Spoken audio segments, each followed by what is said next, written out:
આપ સર્વોને હેતપૂર્વક જય શ્રી સ્વામિનારાયણ। આજની સત્સંગ કથા વાર્તા નિજ મંદિર સાવરકુંડલા। આજની સત્સંગ કથા વાર્તામાં આપણે શ્રીમદ સત્સંગી જીવનની કથા સાંભળશું। અધ્યાય 21। સુવ્રત મુનિ કહે છે કે, રાજન, સરદારપુરમાં તુંગજીત અને વૈરજીત નામના રાજકુમારો રહેતા હતા। તેઓને શ્રીહરિના ચરણનો દ્રઢ આશ્રય હતો। બંનેએ શ્રીહરિની આદરપૂર્વક સેવા કરી। તુંગજીત ભગવાન શ્રીહરિની ચરણ રજને પોતાના મસ્તક પર ધારણ કરતા હોવાથી અક્રૂર સમાન હતા, અને વૈરજીત કાર્યને અકાર્યમાં કુશળ હોવાથી વિદુર સમાન હતા। વેરાભાઈ, ભીમજીભાઈ, હકાભાઈ વગેરે ક્ષત્રિય ભક્તજનોએ પણ શ્રીહરિની પ્રેમથી સેવા કરી। કરીમ, મકનજી, હસન, રયાજી, હયજીત વગેરે શ્રીહરિના આશ્રિત મુસ્લિમ ભક્તજનોએ પણ સ્નેહપૂર્વક શ્રીહરિની સેવા કરી। રાજકુમાર તુંગજીતના ભવનમાં શ્રીહરિનો ઉતારો હતો। શ્રીહરિ સર્વેને આનંદ ઉપજાવતા હતા, તથા સૂર્ય જેમ અંધકારનો નાશ કરે તેમ મનુષ્યના આંતર અજ્ઞાનને હરતા હતા। ભક્તજનોની પ્રાર્થનાથી શ્રીહરિ ત્યાં ચાતુર્માસ પર્યંત નિવાસ કરીને રહ્યા। અને જેવો માણાવદરમાં જન્માષ્ટમીનો ઉત્સવ ઉજવ્યો હતો, તેવો જ મહોત્સવ સરદારપુરમાં પણ ઉજવ્યો। દેશ દેશાંતરથી હજારો ભક્તજનો તથા સંતોના મંડળો સરદારપુરમાં પધાર્યા। તે સર્વેના અંતરમાં શ્રીહરિના દર્શન કરવાની ઉત્કંઠા હતી।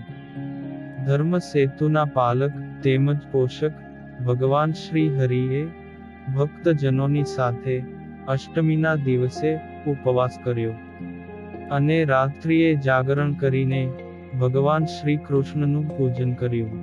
પછી નવમીની તિથિએ સાધુ બ્રાહ્મણોને પારણા કરાવીને સ્વયં શ્રીહરિએ પણ પારણા કર્યા। ત્યારબાદ મધ્યાહ્ન સમયે વિશાળ સભાનું આયોજન થયું, અને તે રમણીય સભામાં શ્રીહરિ બિરાજમાન થયા।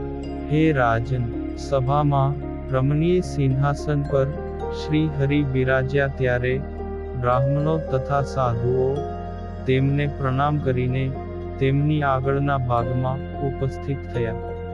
તેમની ફરતી બાજુએ અન્ય જનો પણ ઉપસ્થિત થયા। રાજવૈભવ સભર રાજકુમાર તુંગજીત શ્રીહરિને પ્રણામ કરીને તેમની સમીપમાં ઉપસ્થિત થયા, અને સર્વે ભક્તજનોની અનુમતિથી સર્વેના સાંભળતા બે હાથ જોડીને શ્રીહરિને પ્રશ્ન પૂછવા લાગ્યા। તુંગજીત પૂછે છે કે, હે ભગવન, આ લોકમાં દેહધારી મનુષ્યોમાં કામ, ક્રોધ અને લોભ આ ત્રણ દોષ વિશેષપણે કરીને જોવામાં આવે છે। હે સ્વામીન, એ ત્રણને મધ્યે સૌથી વધુ બળવાન શત્રુ કયો છે, કે જેને અનેક ઉપાયો દ્વારા મુમુક્ષુએ અવશ્ય જીતવો જરૂરી છે? તે અમને યથાર્થ જણાવો। ત્યારે સુવ્રત મુનિ કહે છે કે, હે રાજન, રાજકુમારના પ્રશ્નથી પ્રસન્ન થયેલા જગત પિતા પરમાત્મા શ્રીહરિ મનોહર વાણીથી કહેવા લાગ્યા કે, હે રાજન, આ ત્રણેય શત્રુઓ મનુષ્યના પ્રાણને હરે, છતાં પણ એ ત્રણેયના મધ્યે લોભ નામનો શત્રુ દુર્જય અને બળવાન છે, એમ હું માનું છું। મુમુક્ષુ ગૃહસ્થે પાપરૂપ લોભ ઉપર પ્રયત્નપૂર્વક વિજય મેળવવો, અને સાધુએ તો વિશેષપણે કરીને જીતવો। જે મનુષ્યો સાંસારિક પદાર્થોમાં નિરંતર લોભ વૃત્તિ રાખે છે, તેની બુદ્ધિનો વિનાશ થાય, ને બુદ્ધિના વિનાશથી અલ્પ સમયમાં તેમનો પણ વિનાશ થાય છે। લોભનો આશ્રય કરીને રહેલા સમગ્ર દોષો મહાનરકને પમાડે છે। લોભ પાપનું મૂળ છે।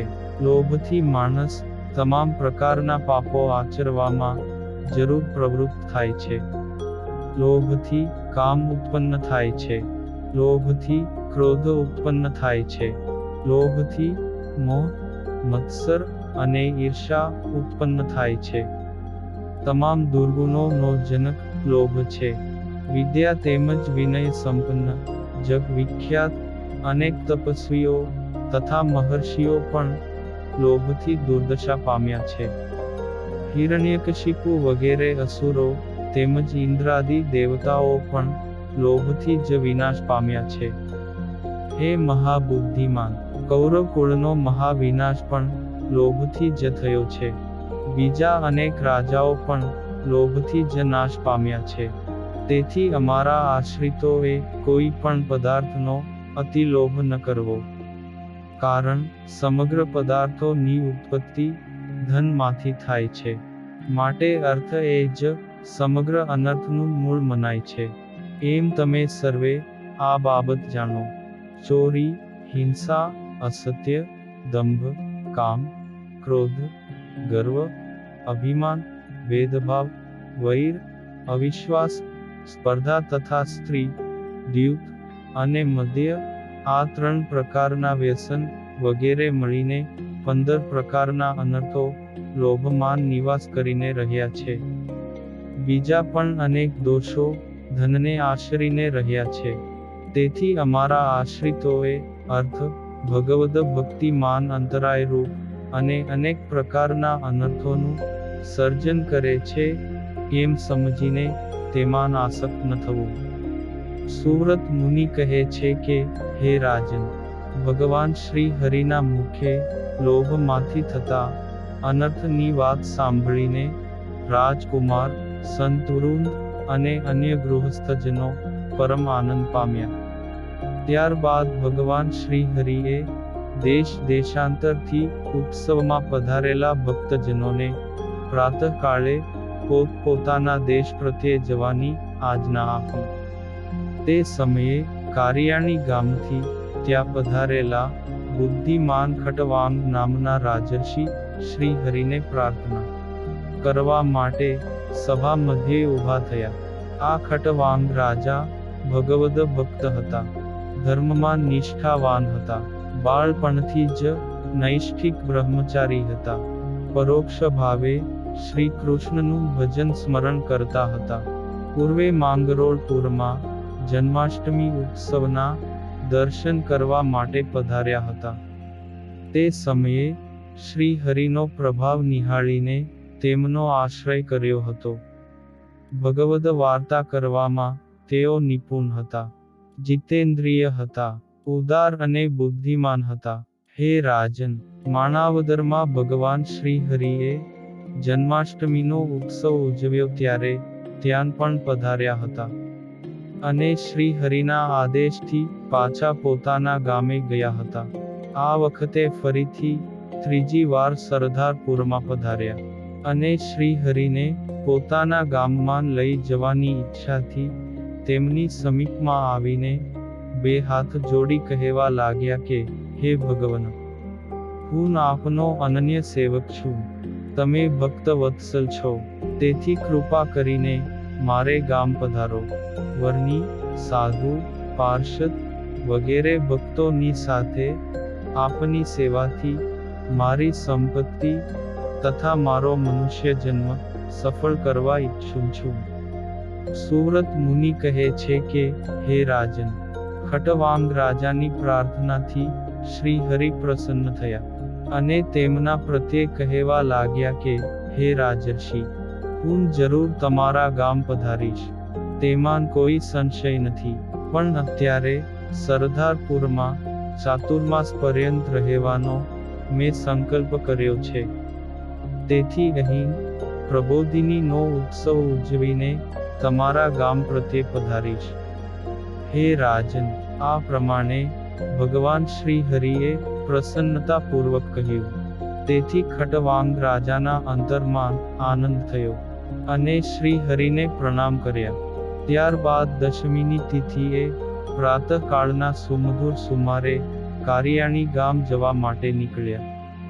અને એકાદશીના દિવસે કારિયાણી જતા વચ્ચે રસ્તામાં આવતા ગઢપુર નગર માન પધાર્યા. ઇતિ શ્રીમદ સત્સંગી જીવને નારાયણ ચરિત્રે ધર્મશાસ્ત્રે દ્વિતીય પ્રકરણે લોભ દોષના નિરૂપણ નામે 21મો અધ્યાય સંપૂર્ણ.